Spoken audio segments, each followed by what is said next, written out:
हाँ जी, तो नमस्कार। बिहार बोर्ड में टॉपर रिजल्ट देने वाला सुपर साइंस कोचिंग सेंटर में आपका स्वागत है।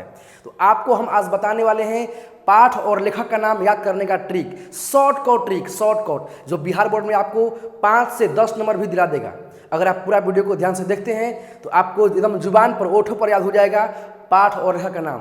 तो आप मेरे वीडियो में लास्ट तक बने रहिए और देखिए कि पाठ को और लेखक को नाम को कैसे याद करते हैं, उसका शॉर्टकट ट्रिक क्या है। ऐसा कहीं नहीं मिलेगा। बिहार बोर्ड मैट्रिक परीक्षा 2026 के लिए लेखक और कवि का नाम ट्रिक से, ठीक है। और यहाँ देखिए क्लास 10 10th गोधुली हिंदी, पाठ और लेखक का नाम याद करने का ट्रिक। पाठ का नाम इधर में दिया गया है और इधर में लेखक का नाम दिया गया है। ये जो हम बना रहे हैं ये गद्य भाग का है, पद्य भाग का भी बनाएंगे, लेकिन पहले इसको देखिए। आज मजा आने वाला है क्योंकि आज हम लोग पढ़ने वाले हैं केवल ट्रिक। और याद रखिए आप पढ़ रहे हैं ट्रिक वाले सर से, क्योंकि आपको हम ऐसा ट्रिक बताएंगे कि चाहे हिंदी हो चाहे मैथ हो, आपको कोई भी क्वेश्चन हो ऑब्जेक्टिव में चुटकियों में आंसर आ जाएगा, चुटकियों में। तो चलिए पहला देखिए, पहला है कि श्रम विभाजन और जाति प्रथा। इसके लेखक कौन है भाई? तो भीमराव अंबेडकर।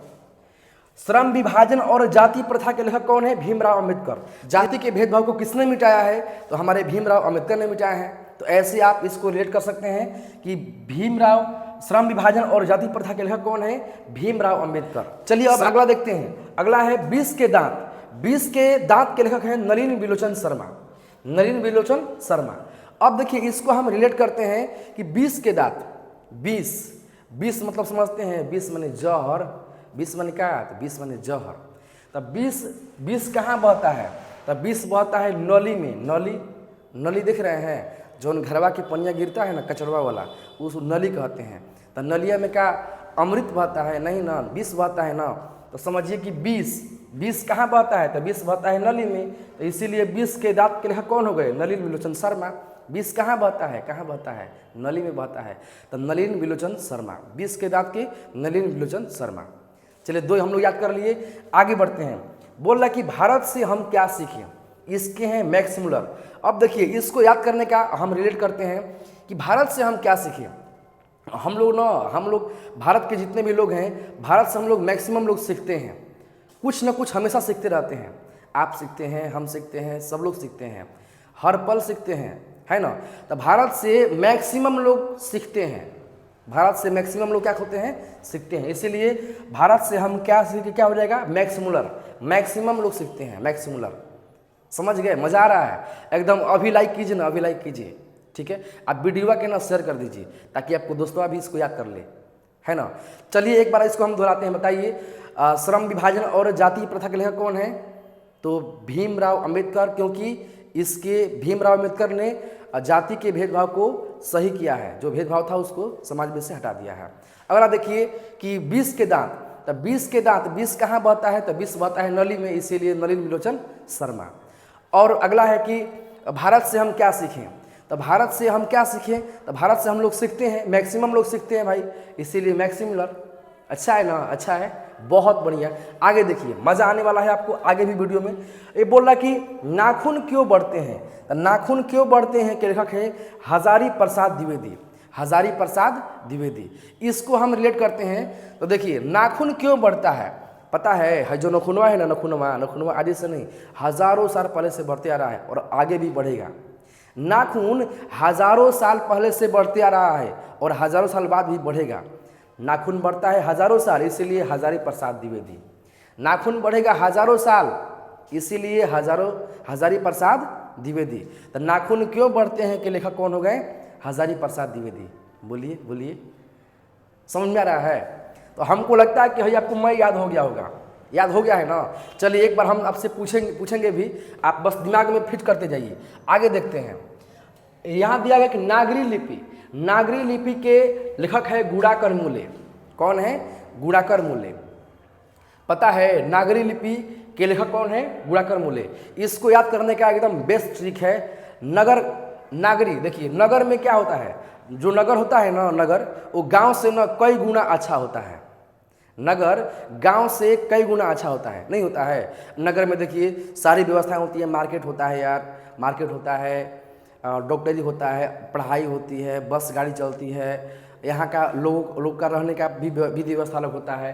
तो जो नगर होता है ना वो गांव से कई गुना अच्छा होता है। इसीलिए नगर नागरी लिपि के लेखक कौन है? गुणाकर मूल्य। गुणा कई गुना अच्छा होता है, इसलिए गुणाकर मूल्य। समझ में आ रहा है ना?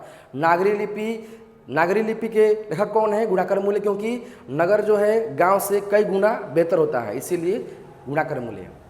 आगे देखिए, बहादुर के लेखक कौन है? अमरकांत। बहादुर के लेखक कौन है? अमरकांत। बबुआ, जो आदमी बहादुर होता है ना, बहादुर, वो आदमी अमर हो जाता है। जैसे एग्जाम्पल में मान लेते हैं, हम महात्मा गांधी की बात करते हैं। महात्मा गांधी का नाम आज हम लोग भी नाम लेते हैं, अमर उनका नाम है, क्योंकि वो बहादुर थे, जिन्होंने भारत देश को आज़ाद करवाया, और हम लोग आज आज़ादी से हैं, स्वतंत्र हैं, है ना। तो बहादुर आदमी कैसे होते हैं भाई? बहादुर आदमी अमर हो जाते हैं। जो बहादुर होता है ना, वो क्या होता है? अमर हो जाता है। इसीलिए बहादुर के लेखक कौन हो गए? अमरकांत। का दिमागवा में कुछ फिट हो रहा है? चलिए, बहुत बढ़िया। आप ऐसा करिए कि पूरा आपको एकदम पूरा याद हो जाए, ओठों पर याद हो जाए। हम एक वर्ड पूछे तो आपको पूरा उसमें सुना दें आप। तो बताइए, बहादुर के कौन हो गए? अमरकांत। क्योंकि बहादुर लोग कैसे होते हैं भाई? अमर होते हैं, अमर होते हैं। अगला देखिए, परंपरा का मूल्यांकन। इसके लेखक हैं रामविलास शर्मा। परंपरा का मूल्यांकन, रामविलास शर्मा। इसको हम रिलेट करते हैं। तो देखिए, परंपरा का मूल्यांकन जानते हैं, जो परंपरा है ना, परंपरा मतलब कि जो परंपरा चलते रहा है, वो आज से नहीं, राम जी के समय से चलते रहा है। जब भगवान राम जी जब थे ना, उस समय से ही परंपरा चल रहा है। शादी विवाह का हो, चाहे किसी भी चीज़ का परंपरा जो होता है ना, परंपरा रामे जी के समय से चलते आ रहा है। इसीलिए परंपरा का मूल्यांकन रामे जी के समय से आ रहा है, इसीलिए रामविलास शर्मा। परंपरा रामे जी के समय से आ रहा है, इसलिए क्या? रामविलास शर्मा। परंपरा का मूल्यांकन रामविलास शर्मा, है ना। एकदम आपको समझिए कि इतना बेस्ट है कि हर पाठ के नाम एकदम चुटकी में एकदम जुबान पर याद हो जाएगा, जुबानी याद हो जाएगा। अभी घबराइए मत, आगे देखिए और बेस्ट मिलने वाला है। बोल रहा है कि चलिए ये याद हो गया, जीत जीत में निरखत हूँ। जीत जीत में निरखत हूँ, इसके हैं बिरजू महाराज, पंडित बिरजू महाराज, है ना। जीत जीत में निरखत हूँ, इसके हो गए बिरजू महाराज, बिरजू महाराज।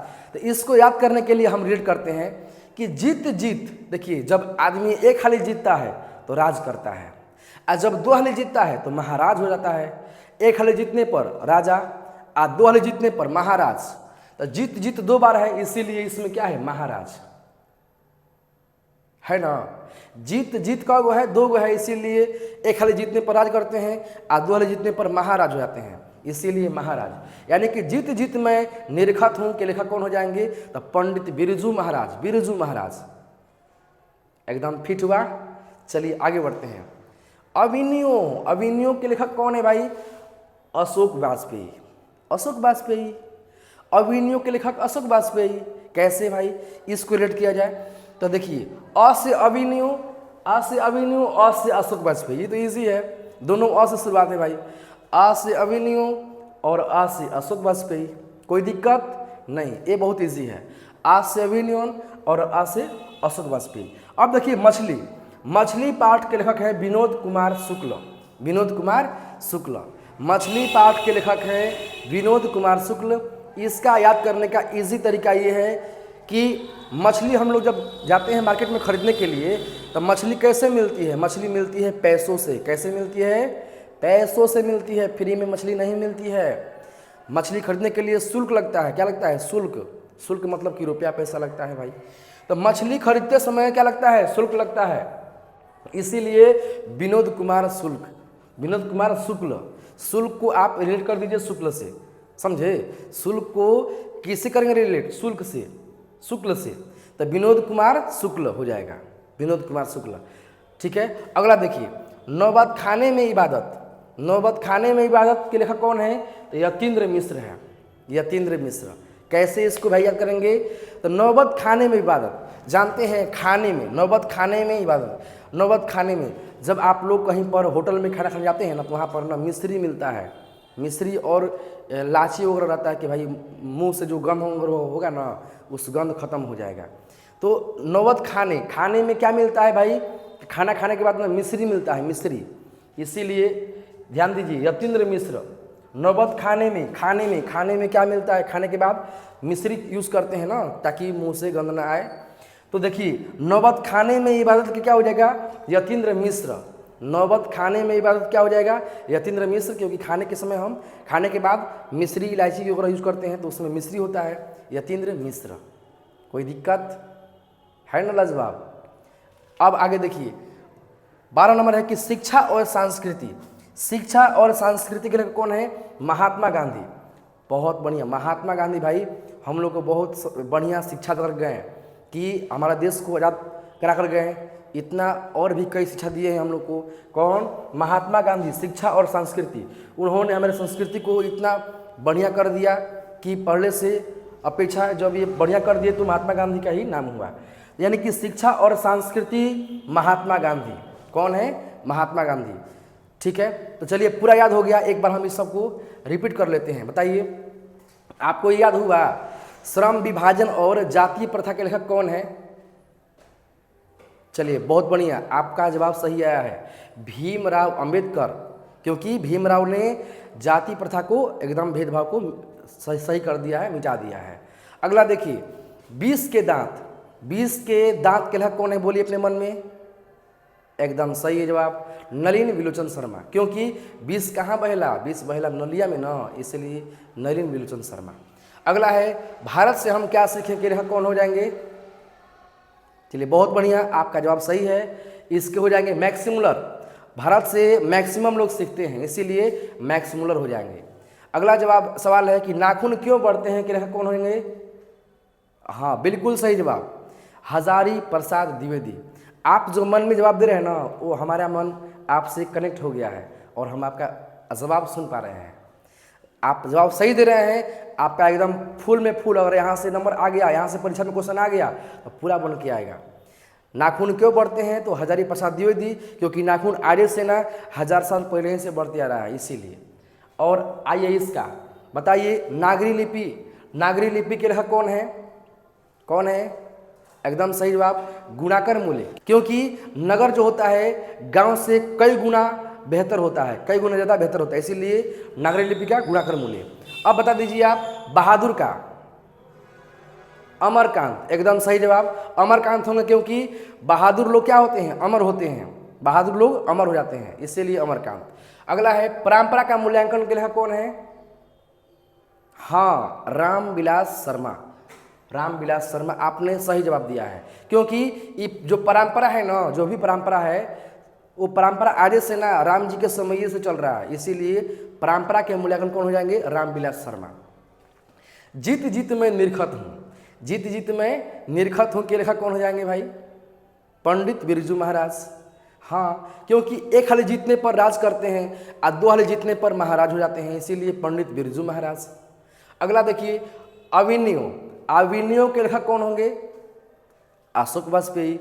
अ से अभिनयो, अ से अशोक वाजपेयी, तो बहुत ईजी है यार। अ से अभिनयो और अ से अशोक वाजपेयी। चलिए अगला है मछली। मछली का बताइए। हाँ बिल्कुल बढ़िया, विनोद कुमार शुक्ल। विनोद कुमार शुक्ल, क्योंकि मछली मिलती है शुल्क से, इसीलिए शुल्क को हम रिलेट कर दिए शुक्ल से, तो विनोद कुमार शुक्ल। बहुत बढ़िया। अगला बताइए नौबत खाने में इबादत के लेखक कौन है। हाँ, यतीन्द्र मिश्र। क्योंकि हम लोग जब होटल में खाना खाने जाते हैं तो वहाँ पर मिश्री वगैरह मिलता है खाने के बाद, है ना। तो यतीन्द्र मिश्र नौबत खाने में इबादत के लेखक हैं। और सबसे लास्ट जो है आपका शिक्षा और संस्कृति के लेखक कौन हो जाएंगे, महात्मा गांधी। एकदम सही जवाब, महात्मा गांधी। क्योंकि महात्मा गांधी ने शिक्षा और संस्कृति का बढ़ावा दिया है और बेहतर कर दिया है, इसलिए। तो चलिए हम उम्मीद करते हैं कि आपको ये पूरा वीडियो जो है, पूरा पाठ और लेखक के नाम याद हो गया होगा। तो आप ईश्वर के नाम लेकर के आप पूरा चीज़ को एक बार रिपीट कर लीजिएगा। और ध्यान रहे, अगर ये पूरा आपको अगर याद हो गया तो यकीन मानिए कि आप एग्ज़ाम में जाएंगे तो पूरा लिख करके आएंगे। और हम अगले बार ना ये गद्य भाग का है, पद्य भाग का भी हम आपको बता देंगे कि उसमें कैसे याद करने का शॉर्टकट ट्रिक है। और यही नहीं, और इसमें के जो इसमें जो है ना जन्म का मृत्यु का जो है सनी सुविधा दिया गया है उसको भी, और निबंध जो है कि कहानी है कौन सी विद्या है, गद्य की कौन सी विद्या है, उसे भी हम आपको याद करवा देंगे। अभी ये पहला वीडियो है, लेकिन वो तभी हम याद करवाएंगे उतना चीज़ हम जो बोले हैं। क्या क्या बोले हैं भाई? तो जन्म, मृत्यु और गद्य की विद्या, निबंध है, कहानी है, क्या है ये चीज़, और इसके बाद जो पद्य वाला भाग है ना, वो इतना चीज़ हम आगे तभी लाएंगे जब इस वीडियो पर ना आपको 1000 लाइक आएगा तब। इसीलिए इस वीडियो को 1 के लाइक पर जल्दी से पहुंचाइए और अगला वीडियो आप पाइए। तो चलिए हम लोग मिलते हैं अब अगले क्लास में। बहुत बहुत धन्यवाद। चैनल को, वीडियो को लाइक कीजिए, शेयर कीजिए, सब्सक्राइब कीजिए और ऐसे ही पूरा वीडियो को देखते रहिए। कमेंट में भी लिखिए ताकि आपको कैसा वीडियो लगा।